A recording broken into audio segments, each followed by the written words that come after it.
എല്ലാവർക്കും നമസ്കാരം.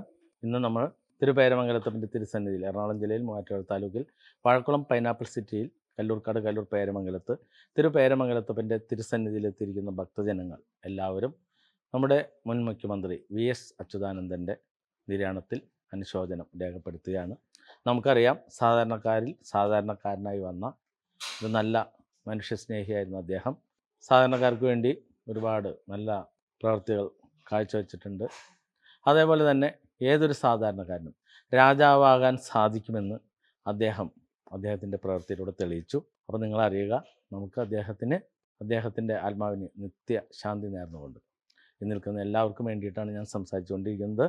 അപ്പോൾ ഏതൊരാൾക്കും ഏത് നിലയിലേക്കും എത്തിപ്പെടുവാൻ സാധിക്കും, അത് അദ്ദേഹം ജീവിതത്തിലൂടെ കാണിച്ചു തന്നു. അതോടൊപ്പം തന്നെ കൂട്ടി വായിക്കേണ്ടത്, അദ്ദേഹം തികഞ്ഞ ഒരു ഈശ്വരവിശ്വാസിയായിരുന്നു. 100 ക്ഷേത്രത്തിൽ വഴിപാട് ചെയ്തതിന് ശേഷമാണ് അദ്ദേഹത്തിന് മുഖ്യമന്ത്രി പദത്തിൽ കയറാൻ സാധിച്ചത് എന്ന ഒരു സത്യം കൂടി ഇതിൻ്റെ പിന്നാലെ കമൻ്റ് ഇടാൻ വരുന്ന സഖാക്കൾ മനസ്സിലാക്കി ഇനിയുള്ള കാലം ഈശ്വര വഴിയിലൂടെ സഞ്ചരിച്ച് നമുക്ക് പ്രസ്ഥാനവുമായി തന്നെ മുന്നോട്ട് പോകുവാൻ സാധിക്കും. മനുഷ്യ സ്നേഹം മനസ്സിൽ പിടിച്ചുകൊണ്ട് ഓരോ കുടുംബത്തിനും രക്ഷപ്പെടാൻ സാധിക്കും. എന്തായാലും ഇത്രയും നല്ലൊരു വ്യക്തിത്വമായിരുന്ന വി.എസ്. അച്യുതാനന്ദൻ്റെ അനുശോചനത്തിൽ എല്ലാവർക്കും വേണ്ടിയിട്ട് പേരമംഗലം നാഗരാജ ക്ഷേത്ര സന്നിധിയിലെ ഭക്തജനങ്ങൾക്ക് വേണ്ടിയിട്ട് അനുശോചനവും അറിയിക്കുന്നു. എല്ലാവർക്കും നന്ദി, നമസ്കാരം.